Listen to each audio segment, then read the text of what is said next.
This is a podcast today that we're bringing forth because we have lots of questions from audience members, parents, friends, family members about what we really need to do to get kids on track for learning and stay on track for success. Hi, thank you so much for joining the Falling for Learning podcast. We have this podcast to help parents and caregivers with having the resources, strategies, and tools needed to make sure that their children are on track for learning and to stay on track for success. We are back, Falling for Learning podcast. We have esteemed colleague Lauren Moseley. Ooh. And there's myself, Taisha Fowler. Oh, wait, my actual name in the podcast world is TD Flenaugh. So I can't move from my alter ego, TD Flenaugh. Anyway, now there are specific questions, so we're going to address those. One of the first questions has to do with... First of all, I'm like, which question should I do first? But you know what? I'm going to let Miss Moseley choose. Which is the first question you want to address? Hold on, let me see. Let me look at him. I think maybe the most important one is, what should parents be discussing with their child's teacher when there's like a conference, back to school night? Like, what questions or what should parents be looking for? That was okay. What should I be looking for when I talk to my child's teacher? So I think we should probably start. That's a great question. Mm-hmm. Yeah. Yes. I know that a lot of parents are first and foremost worried about behavior. Well, let me just say that at least they used to be. I know there's a shift where there are some parents that come in ready to go against teachers or to really hold teachers accountable.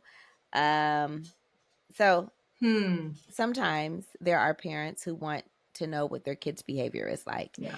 And that is important, of course, because obviously if they're not cooperating with the teacher and with others, then they may be stopping learning from even happening. But so really important when we to at least, you could go ahead and ask the behavior question, but I feel like some teachers, some parents, that's the end of the question, right? Like, okay, well, they're doing okay in behavior. But really, those conferences are also about, where is your child in their learning journey? Right. Are they on grade level? What are some things that they could work on at home? What are some things that they're working on at school that the teacher noticed they need a little bit more support in? What do they really thrive in? Even so, that's another thing, making sure you know some strengths, because you want to build on what they already know. Absolutely. What else do you want to tell parents? Yeah. Well, I think it was a good point. I think some parents want to focus on behavior because it's something that they can actually, some parents feel very comfortable with managing behavior. I can go home and talk to them about their behavior. But sometimes when it comes to academics, I notice a lot of my parents are like, whoa, this is new. This is not how I learned math. This is not how I learned to read. So they might not want to dig too. It's like, that's the teacher lane. I'm going to let you deal with the academic part of it. So I do have parents that, I will oftentimes say, hey, I think it's important to make learning very natural. And, a lot of times parents will say, well, I wasn't a great reader when I was in school, so reading is hard. Reading was a struggle. And you don't want to project that onto your child. You don't want to take your experience and say, well, it was hard. I know it was horrible. I didn't like it. So I know my child probably doesn't really like reading, or we don't read a lot at home, or you might even shy away from even, having a lot of books in your home. So I would say, just make sure that your experiences are yours, parents, and try to create a different kind of dynamic with your kids. If you didn't like school, okay, that was you. What can you do differently so that your child is a little bit more successful in maybe ways that you weren't? buying them books, just having a very print rich environment. I have the littles. We're starting off with things just, fundamentals of phonemic awareness. And I know parents are like, phonemic awareness, what is that? It's not just enough to know the alphabet song. I have one parents come in and say, Mm, "Oh yeah, my child, they know all of their letters. They can sing the whole alphabet song, but they didn't know any of the sounds." And so, unfortunately, mm-hmm. that's fortunately or unfortunately, I don't know. That's what you need in order to read. Is you need to not just know the letters in order and know the letters.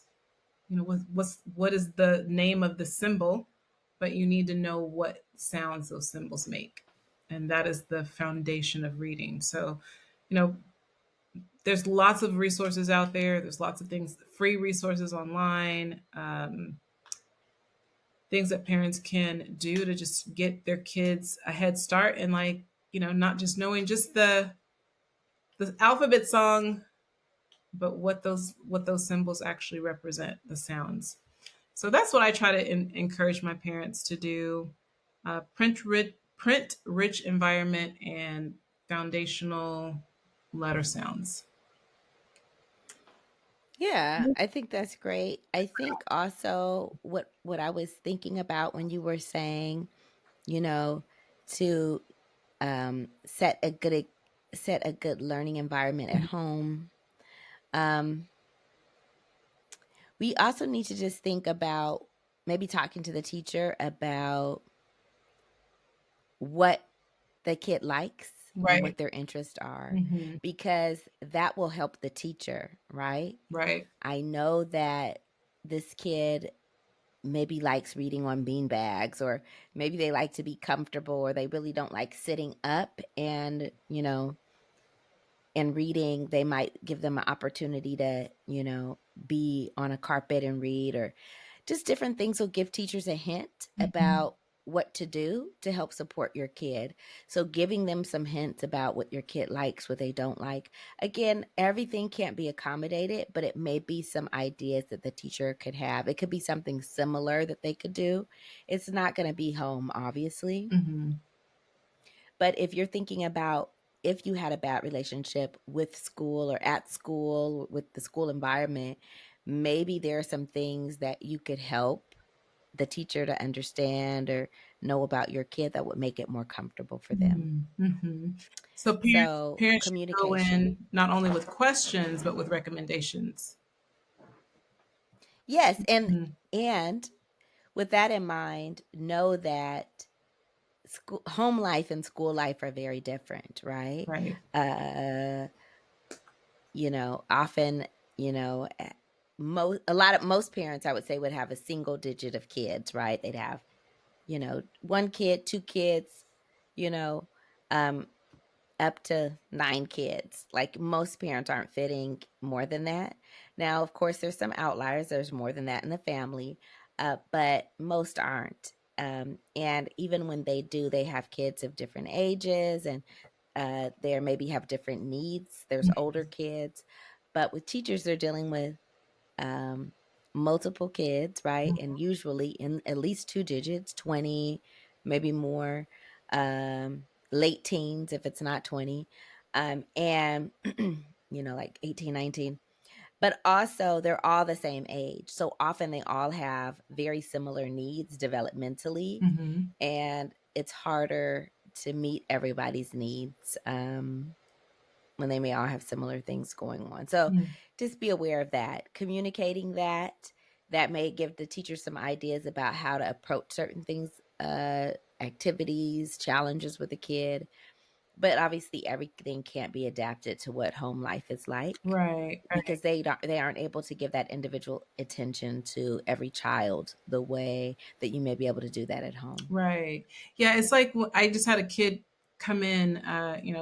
It's mid October, and so that's the sweet spot where kids are starting to get all the routines and procedures. We've been at this for a couple Hmm. months now, and when you get that new kid that comes in October, it's like, oh no, we have a kid who's got to fit into this new culture, because that's what you're doing basically in a classroom.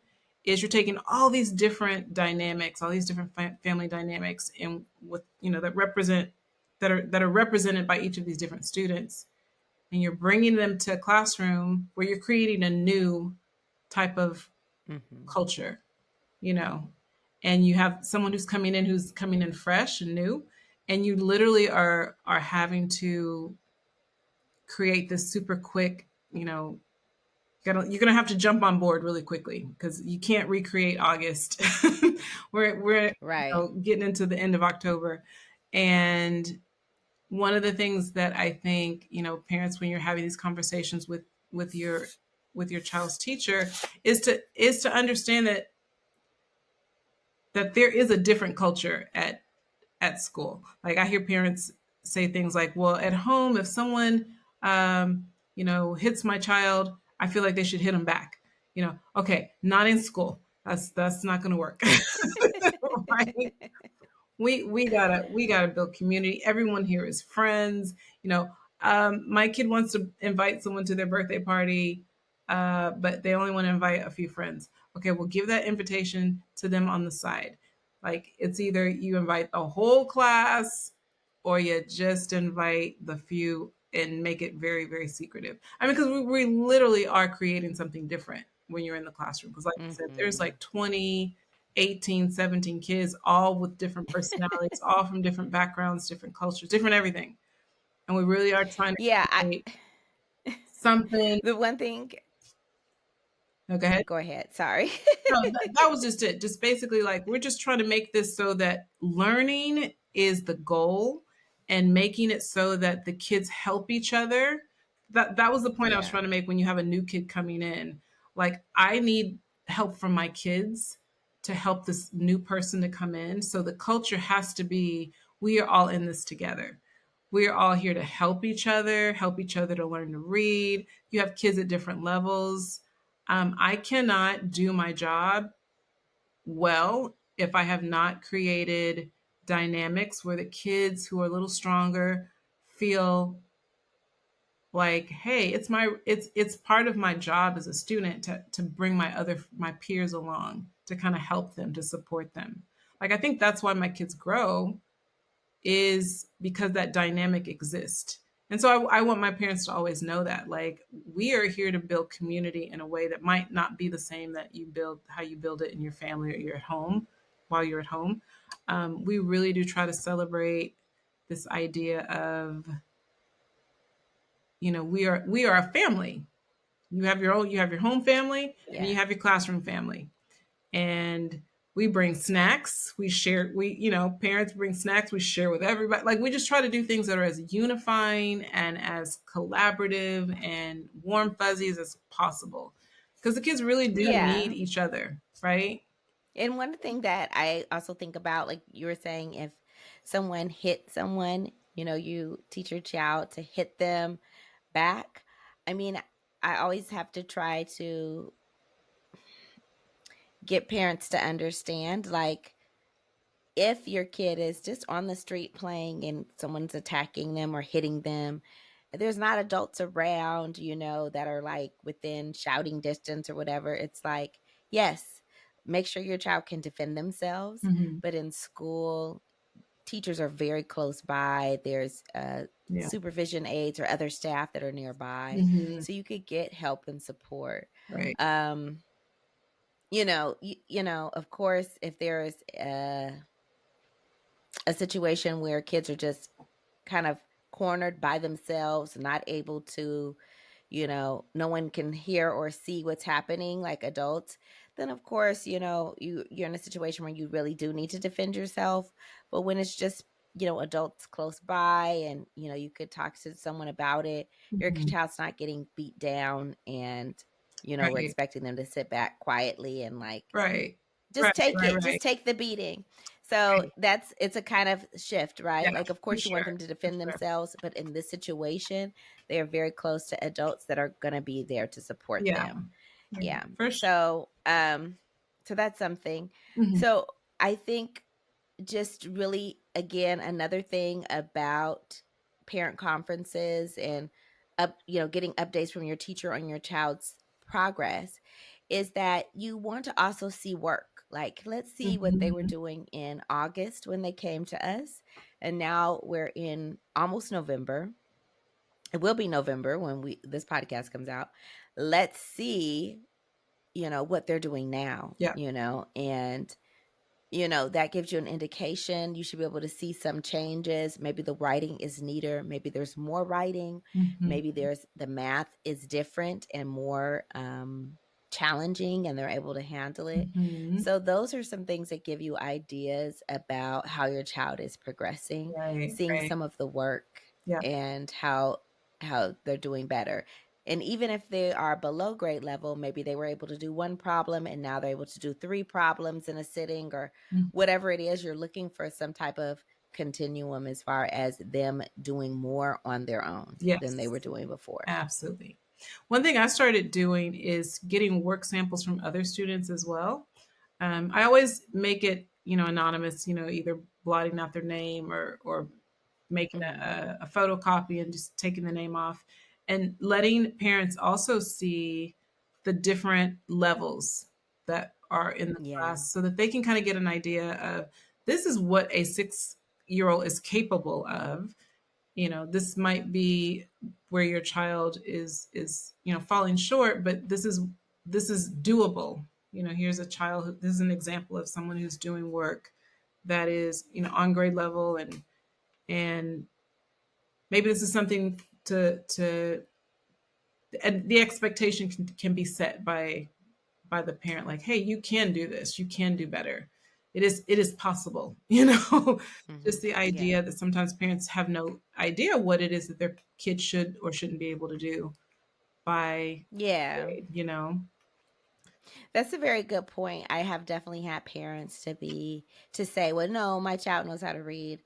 And it's kind of like defensive, which is fine. Hmm. But it also let me know, oh, they don't really know what they're supposed to be doing. Because yes, your child may know how to read like more simple words. We call them CVC, or like, you know, Hmm. just one syllable words, three letters. Um, Even maybe they have some long vowel sounds, a magic E in there, silent E or something. Hmm. But as they get older, even by the end of, I want to say the end of first grade, um, that those like magic E words, and then like the three-letter words, that is, they need to know more than that, right? Yeah, I always tell parents they need to the difference between, like, I always tell my kids, if you can read tricky word I, you can read, but are you a fluent reader? Right. Do you read in a way that sounds like a robot, or can you read in a way that sounds like you're speaking? Could you read in a way that Yes. would be engaging for someone to listen to? Do you understand what you just read when you finish reading? So there's different levels to Hmm. it. So the goal is not just to say, "Oh yeah, my child can read," um, Bat, bat, cat. cat, lat. Right, right. It's and sometimes what I used to do, I had a class dojo account. We use this app called Talking Points, but it allows you to Hmm. share, updates and information, and you can send photos and video to individual Hmm. parents. You can send it to the whole group. But I used to have samples of my students reading in class, just to highlight different kids that are reading. And Hmm. I always got comments like, wow, that I did not know that a first grader would be able to read, so well. Because I had some really great readers. And this was Right. way before the end of the school year. I had kids who were very fluent. And it did Hmm. inspire some of the other students to go home and practice. I had kids who had a fluency practice, and if they read it, fluency practice for homework, and if they read it and posted their homework assignment, they would get extra credit. So just to see kids Mm. making that effort to show off their reading skills, because now they understand, like, hey, yeah, I want to not just be a reader, I want to be and they even use the word, fluent. I don't have to decode Fluent. Yes. everything, I don't have to sound out everything, I know a lot of the words automatically, so I can be more fluent. I mean, they're using that kind of language. That's So great. yeah, I think that would be great for parents to, yeah, just to be able to see, what first graders are capable of, and how automatic it can be at such a young age.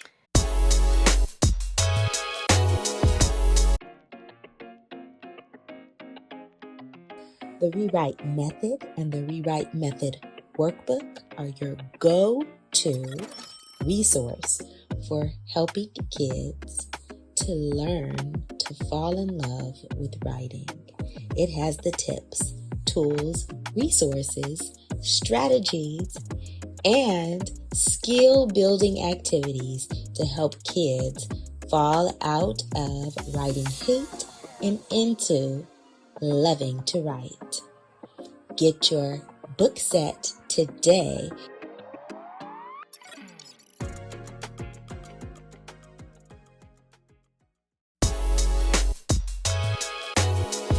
Another parent question Mhm. about, kids who are in fourth grade, so we're even older now, that really just like to read comic books Mhm. and they're not into chapter books. And this is a great question. I'm so glad that I had an audience member asking me about this, people from our community, because I feel like this is a recurring theme that I hear a lot of parents, a lot of concerned, involved parents Mhm. sometimes do things such as this to really turn their kids off from reading, Mm. right? And I know they mean well. You don't want your child stuck in, you know, really simplistic books. But really, this is why we're talking about having those conversations with the teacher. Mhm. The teacher will let you know that your kids are on grade level, they're below grade level, they're above grade level, they're near grade level. There's different, areas, right? Maybe math, maybe reading, whatever. But they are going to be challenged with reading grade level text at school. Right. And there are choices at school, but a lot of it's not choice, right? Right. They have to read this text about this topic. Mhm. They have to read this story about this character. And so when you're at home with them, and that's where we have some great distinctions between school and home, giving them an opportunity to Right. read what they want, reading for pleasure, right? Not reading because that's what you need to do, which it is important, right? It is important. But remember, kids are kids. And leading with the importance and the seriousness of reading is a turnoff for Mhm. kids, right? It is so important that you read. This is important that you read and you get the reading in. Go over there and read. It just sounds like they're in trouble and they're, doing something out of obligation. But if they're telling you, I'm interested in comics, I'm interested in these things, Mhm. and they want to read it, let them read it. Right. Right. The teacher is going to have them reading things that they have to read that is not about their choice. Yeah, So they're with you at home, give them a choice about what to read. I agree. What else can you add to that for the parents? Um, I do agree. I feel like you definitely don't want your kid. You don't want reading to be a punishment ever. So never say you're in trouble, you're grounded. Go in your room and all you can do is read a book. Yes, Don't do that's that. all you can do. Right. Horrible task of reading. Um, no, I think graphic novel and some of the graphic novels are actually quite good. Like, there's plot and there's, character development, and there's a lot going on in some of those graphic novels. Um Yes, that's an update about because maybe they're thinking about comic books and maybe they weren't that challenging. right. I'm not an expert on the comic books of the past, Mhm. but I know that there are new graphic novels or even graphic versions of novels, Mhm. right? That are Mhm. out that are challenging Right. and that do have sophisticated vocabulary and all of that. Um, so that's like an update, right? It's Mhm. not new. It's probably like 20 years, 15 years. I don't know the day, how long they've been doing graphic novels, but they are a new alternative. They can be as thick as chapter books Yeah. and as challenging as chapter books even as Yeah. well. Yeah, absolutely. Yeah. So there is a time and place for helping kids who are maybe developing readers to gain those skills to be on grade level.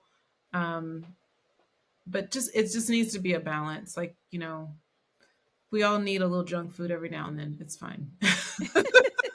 Right. Balance is the key. This Yes. is the key. So, yes, if you and going back to like talking to the teacher, is my child on grade level? Is my child below grade level? And really, if you're finding they're below grade level and they should be, you want to challenge them with more difficult types of text. Give them still give them the free choice time that they're reading whatever they want, but then have some times where you're really introducing them to books that you love and that are interesting to you, that are chapter books, Yeah. and really designating that time. Like, me and mommy are going to read, me and daddy are going to read, me and auntie, whoever it is, we're going to read this book. Mhm. And I really strongly encourage, and I've done an episode on this before, a short video on it before, about how I really enticed my daughter to fall in love with reading. And she was third grade going into fourth grade. Mhm. And I just really felt like it was important to really get her into loving to read. And so we went to the library, and I got the same book. I had the same book as she Mhm. did. And we went to, like, a coffee shop, sat down and had some fun time where I read in the funny voice she read. We did the partner reading. She read a little bit, I read a little bit. And then we did this every day. And before long, she was reading ahead of me. Like, I already read that, and she was reading by herself. And I mean, that was it. Really, she already could read, but I just didn't feel like she was really into reading. Mhm. And I just really made sure, okay, I'm going to find a book that's high Oh, I love interest. I that. think it was a Harry Potter book, Mhm. probably the first Harry Potter book. Um, and she just took off. She read all of that series. She, like, Wow. read it a couple of times, and every Mhm. time a new movie was coming out, she reread. So she, like, just from there just took off. And for the rest of her, like, Yeah. this happened in before she got into fourth grade. And so from that time, I would sometimes pick her up, and she's like, Mom, I'm, like, reading a book right now, because we Oh, had, like, wow. sometimes we had a long commute, Mhm. right? So I was sometimes interrupting her reading time, and this was, so Wow. but it's like, be intentional. Like, instead of saying, you really got to read, you got to read, it's Yes. important that you like reading. I just, like, okay, what could be fun? We could go get some nice little drinks, like hot Mhm. chocolate or something we got, and we just sat down and had our reading time. We both had the same books. It was an engaging book. I made sure I was making funny voices. Mhm. I made sure it was fun. Yeah. It was okay if she didn't know the word. You don't know that word? Some of us, we got to be careful. Yeah. You don't know that? You should know that word. You're at fourth grade. You should know that word. Like, Mhm. just help them with the word. Right. you Right. know? Right. And it's information for you. Like, oh, they need help with, like, breaking down longer words or whatever it is. Should be information, not a Mhm. time to be like, that's ridiculous. You should know that word. Yeah. And sometimes we shame our kids, Right. Right. but lead with the fun Mhm. and the practice, right? Yes. The habit. Yes. Like, let's do this together. This is what we do together. We read these books together, and we're going to have fun doing it. Yeah. But you're doing it because it's important, and you don't want your child to be behind. But focusing on that for the child is not It's not is not encouraging. it. It's not it. Right.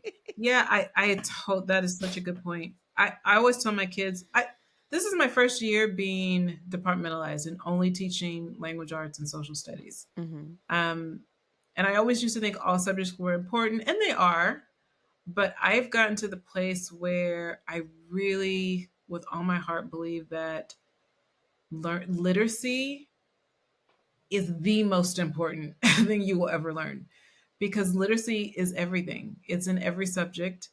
Your ability to It think is. critically, your ability to I what is it the saying?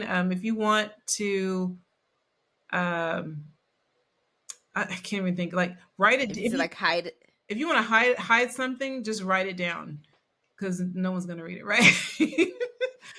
So just this idea that we are a nation that has, to be a first world country.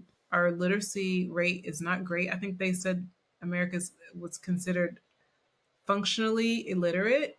Like we have just a lot of people who read on such a basic level. We're just functioning Mm. illiteracies. You know, it's just that I don't know exactly what how that term um, applies to the large. Like what does that exactly mean? But it doesn't sound good. I think people just need to be literate. Period.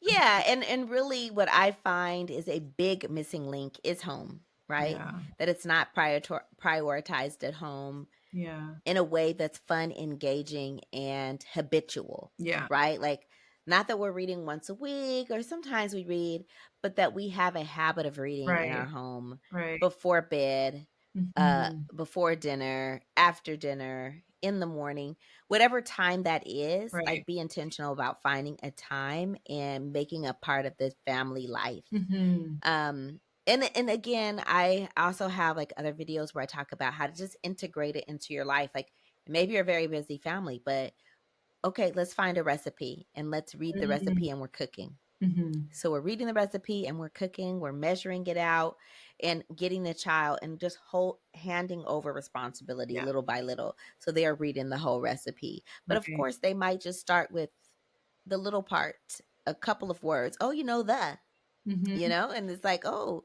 but what about this word? And if you're making tacos or whatever, tacos might be in that recipe 5 times, or Right. beef or ground beef or whatever. So they're picking up vocabulary as part of what they're doing. Yes. So maybe you don't have time, you're busy cooking, but how can you get your kids involved with reading recipes? I got to take them to the grocery store, so you're looking around Yeah. and helping them read the grocery store. Like, how can you incorporate it into your life in a Hmm. way that's going to work for you? Yes. Because you're using reading all the time, Right. or avoiding reading all the time, whatever, you know what I mean? It is, the words are everywhere, Hmm. Hmm. um, and that takes us to, I think, the next thing, which is, um, we've talked a lot today about like difference between home life and school life, and I had an audience member call in. They emailed me anyway, and they're saying how they're so upset because their child, um, the teacher, right? It's like it's a second grader, and they don't know how to tie their shoes yet. Hmm. But what was really upsetting for this parent is that the child was upset because they said my teacher wouldn't tie my shoes, and I just thought, Nope. We don't. uh, yeah, and so we're gonna express this because this is a key difference between home and school life, right? Mm-hmm. Teachers, of course, are supposed to be teaching reading, math, manners, Yeah. classroom procedures, you name it. There's a lot of A things, lot of stuff. um, a lot of stuff. And then while we're doing those things, and we're managing behaviors, of course, like someone may hit your kid, we have to deal with that, right? And then You don't someone want me comes up down in the tying mix. shoes while I gotta, I need to be up. And someone comes in the mix, one of the kids like, I need my shoes tied. And at the time, someone could be over here crying because they got hit. Someone could be, I could be helping someone with, a word or writing or math. And just tying shoes is so low on that list. And then we also have to think it's not just your kid that may need their shoes tied, especially if you see me tying Kim's shoes, then why can't I come up and get my shoes tied, right? And so instead of one child needing their shoes tied, because remember, not Don't do unlike it. Don't home, start we've got it. 20 kids of the same age and sometimes more of the same age that all have similar needs.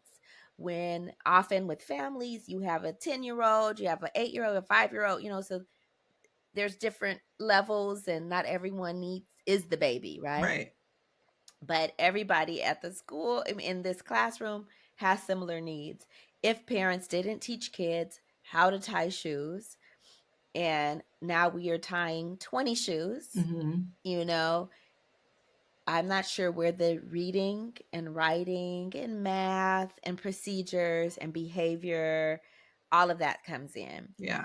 So it is important. What I tell them to do, I tell them to push their shoestrings into their shoes Yeah. so So they that they're just not, don't trip on them, right? so they won't trip on them. So Yeah. that's what I have them do. Yeah. Um, and so it's just interesting, like, the audience member was like, "What kind of teacher is this? And should Shame I on just her. tell the principal?" Oh my And gosh. it's like, well, no, the teacher doesn't really have time to tie kids' shoes. And then again, like we said, being equitable or being fair, let's say not everyone needs the shoes tied, but 7 of them need their shoes tied throughout the day. Like, that's a lot. Yeah. That's a lot. And it's always obviously at the inconvenient time where I'm in the Right. middle of showing this new math concept. I need my shoe tied. Right. And are we Right. stopping So it's important that parents are teaching kids things, right? Mhm. Right. This is what this podcast is all about. Right. And of course I have parents who also just do Velcro shoes or something. Oh, Velcro, Um please. That whoever invented Velcro tennis shoes was a genius. Those are the best things you could do for your littles. Put a Velcro on. Put Velcro on. I mean, I am going to push back on that a little bit to say it is important to take time to teach your kids certain things, and tying shoes is one of them. So tying shoes takes Slap some that time. Velcro on there. No, okay, yes. Tying shoes takes time, Right. and kids will be proud of themselves when they learn how to do this, but it This does is take some dedicated time. Of course, it takes let's say it takes a minute for me to tie shoes. If I'm, just tying it for a kid real quick. Now it may take 5 times as long, because it may take 5 minutes to sit there and help your child with the loops and the crossing and the explanation of it. There are YouTube videos that also teach how to tie shoes, just FYI. Mhm. And I guess we could go ahead and link that in. So take a look at the show notes. Some shoes that teach, some videos that teach about tying shoes. But it does take time to teach it. Obviously, it's quicker to tie the shoes, but for us, there's so much going on. It's Yeah. like push them into your shoestrings. Yeah. I'm an intervention teacher, which means I have 30 minutes with kids, and a lot of them are struggling. I mean, they're all struggling to read. Sorry, not a lot of them. All of them are struggling to read. Mhm. That's the criteria for me working with them. Yeah. And that means often they might be in 3rd grade not knowing how to tie their shoes. Mhm. But that just takes 5 minutes a day, helping that kid Yeah. tie their Yeah. shoes at home. Right. But I don't have that same 5 minutes when I see students for a 30-minute segment of time. And again, with all the students who are struggling, taking 2-3 minutes to tie shoes, 3 kids, 4 kids shoes, it's not practical. So I think that, don't tell on the yeah, teacher. don't tell the teacher. Just You know, please. you know what else is a new thing that we're doing now that I've been asked to do is check for lice and nits. Yeah, that's another Okay. thing. Job number 4025 of a teacher. Now we're checking for lice and nits. Well, Checking the for school lice. nurse used to do that when I was a We kid. well, yes, But and the thing is and I do send them to the nurse, and it's not me checking them, but it's like, hey, can you? My kid is itching and da da da da. So we send them to the nurse, and then it becomes like everybody's itching, and everybody's like, wants you to check now. Everyone's like, my head is itching, teacher. Mine too. And yes. it's just a contagion of things with the littles, Yeah, it is. Um, and so you even with like little tiny cuts, you can't even. It's like, is that my finger? Teacher, my finger is bleeding. And no, I don't see any blood, but I'm sure that's probably a hangnail. You're fine. But just the contagion Yeah. things and those Yeah. things And I that said, we're you know doing. what? Let me know if it gets, we'll check at the end. like, because I have the little 30-minute segments. Right. We'll check at the end that I can send you to the nurse if it gets worse. Right. I also offer, and my grandma offered me this too, which actually works. My stomach hurts. Rub your tummy if you don't feel better later. You know what I mean? Like, yeah. Well, it gets things moving. Yeah. Rub your tummy, things get moving. And a lot of times, and sometimes that's what the issue is. Mm-hmm. So I give them like little like suggestions, like, oh, you want to put cold water on your finger? Go ahead and go to the Some sink. water. Yeah. And those are my remedies. Yeah. But yeah. I saw this one to, like, teacher gotta had be quick on our feet. she literally had a bottle of water. It was just literally a bottle of water. And she would unscrew the water and put it a little cotton ball, and she would rub it with some water and send them back to their seat. And they'd be like, oh, thank you. It was literally water and a cotton ball. Did I tell you the story about the calm down water before? No. No. So I have a cousin, and her son, when he was a little kid, he would do like some like spiteful crying. He'd be like, ah, and it's like, ah, kind of crying. But anyway, she would be like, she's annoyed with it, but she was like, you know what? Come over here and get some of this calm down water. And she's like, come get the calm down water. And he took it. And he's like, ah, she's like, come get some calm down. He's like, and he goes to play. And we were like, me, my mom, my sister, we were like, wow, the calm down water. Amazing. And she was like, I don't know. I just try whatever I can. Whatever I can. Yes. I like that. But it was the best invention ever. Yes. And I love that invention with I'm going to get the bottle of water because I think so. Because they're like, yes, they do want to show you the microscopic cut from 5 weeks ago. I know, right? But you know what? What we've been having too, no joke, we've been having hand, foot, and mouth disease at my school in abundance. Yes, I've heard of that. So when kids are like, I have this thing on my finger, sometimes I have to really look and go, wait, come here, let me see. Yes, it's very true. I do send kids to the nurse, right? I do say, like, check back in with me. Yes. I don't just deny for nurse, but I do give them a quick little remedy. And then and I'm like, let me know if you're feeling better, and of course, if it is something, they'll say, yeah, I'm still feeling upset. My stomach still hurt. Okay, let's send you to the nurse. Yeah. But I don't just deny, but I try to keep it moving at the same time. I usually say, oh, well, maybe you can rest during recess. And they're like, I think I'll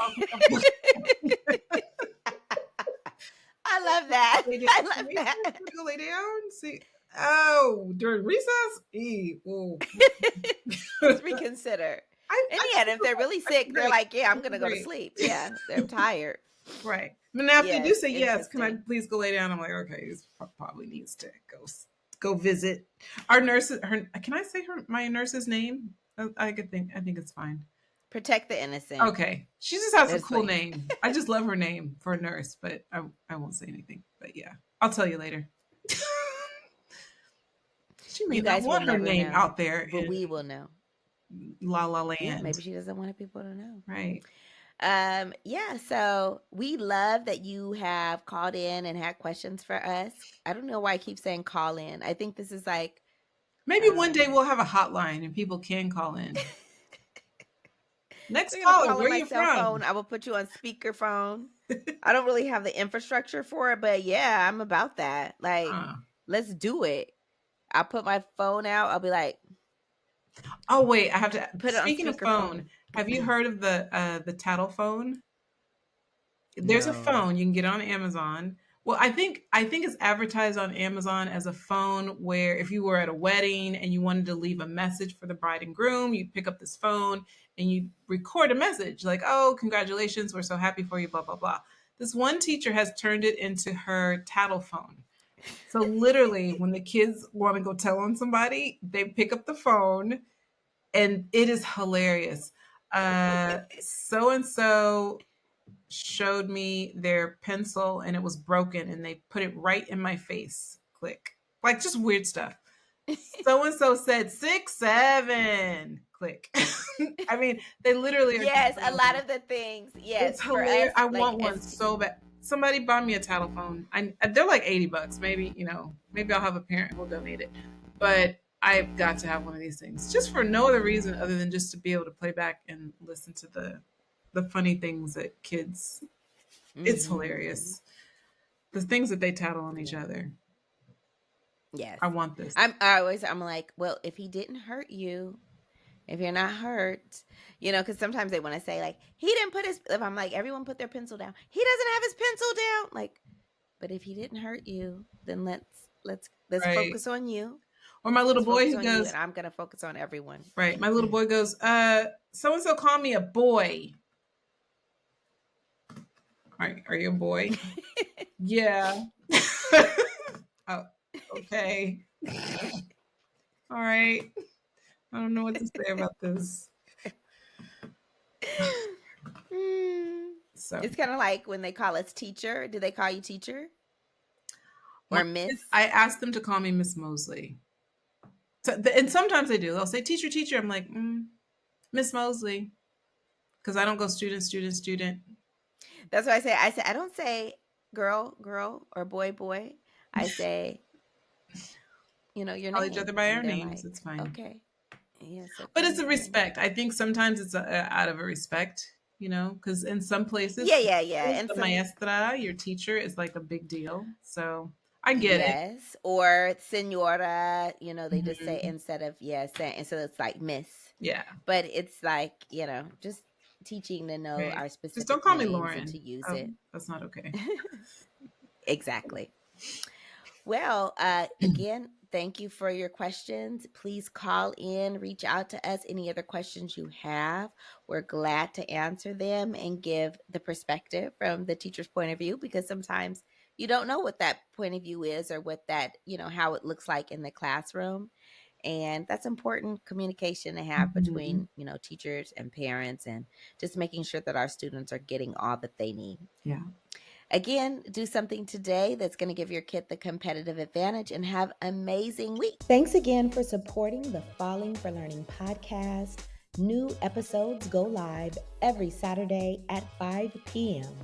You can watch us on youtube.com at Falling for Learning or listen on all major podcast platforms such as Apple, Google, Audible, Spotify, and much more. For more resources, visit fallinginlovewithlearning.com. We really appreciate you. Have a wonderful week.